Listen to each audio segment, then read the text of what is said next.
your News Now Sports. Liberty Benton has won 2 nail-biting one-run games en route to today's Division III district final, while Coldwater is fresh off of a 10-run semifinal victory over Fort Recovery. Something's got to give as the top 2 seeds in the Elida district meet with a regional berth on the line. To Elida we go. Coldwater, the top team in the MAC. Liberty Benton hopes to represent the BVC in regionals. Picking it up in the top of the second, Coldwater up 2-1. Caden Ebert pops one into shallow center. Michael Erdeljack tagging up at third. He beats the throw to the plate, and we're all tied up at 2. Top of the third, bases loaded for Erdeljack, and he wears one. That brings in Anthony Wolford as the Eagles take the 3-2 lead. Moments later, Cole Bush sends a shot over the head of the center fielder. That scores Race Garrell and Griffin Snyder as the 2 RBI double extends the Eagles' lead to 5-2. In the bottom half of the inning, Jacob Wenning lines one into center field. Austin Reithman comes around from second, and Coldwater cuts the deficit to just 2.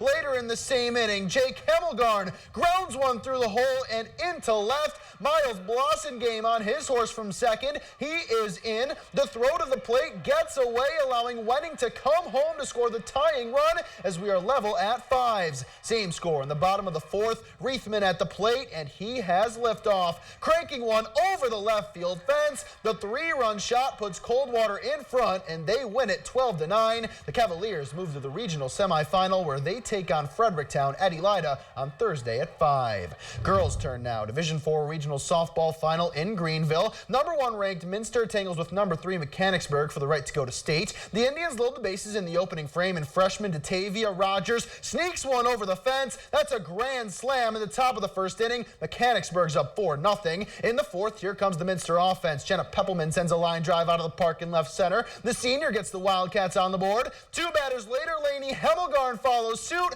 Her solo home run to left pulls Minster within 4-2 with plenty of game left. Mechanicsburg adds a run in the 5th and loads the bases looking for more, but Peppelman gets the inning-ending K to limit the damage. It's a 5-2 game in the 7th when the Indians' offense does get going again. Hannah DeLong down the line, landing fair by less than a foot. A run scores, sparking a 3-run inning for Mechanicsburg. So it's 8-2 in the bottom of the last. Minster down to their final out when Taylor Homan drives this into right, scoring both Mara Schmeezing and Danielle Barhorst. Minster gets within 8-4, but that's all the closer they can pull. The strikeout ends the rally. Minster falls in the regional finals 8-4. Over to the track we go. Spots in the state track and field meet on the line this afternoon as there's a Division II regional today in Piqua.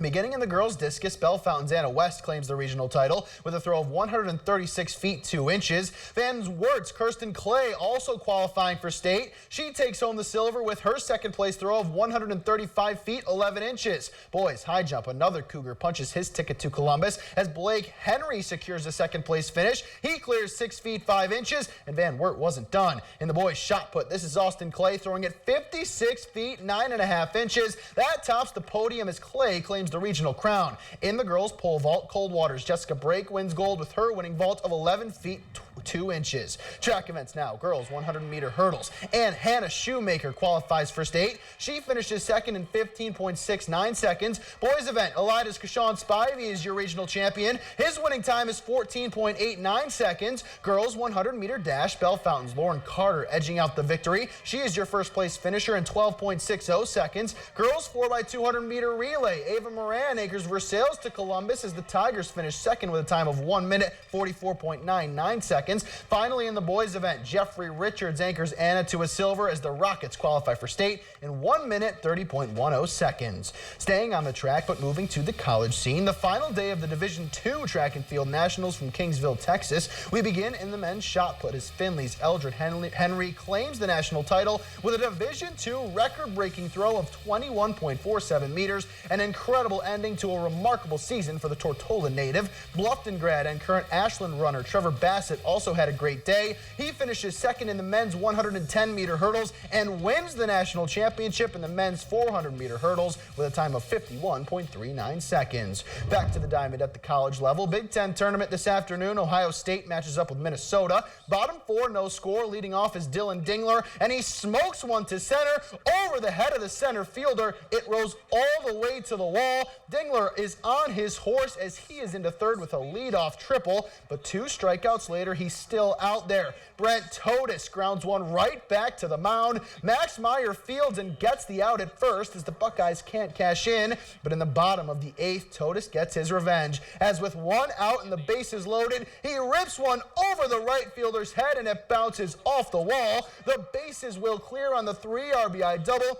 But Ohio State's comeback bid comes up short as Minnesota forces a winner-take-all game for the right to go to the finals with a 9-6 win. We need to take a break here on Your News Now Sports, but when we return, the Reds look for their 4th straight win against the Cubs this season. Could they do it?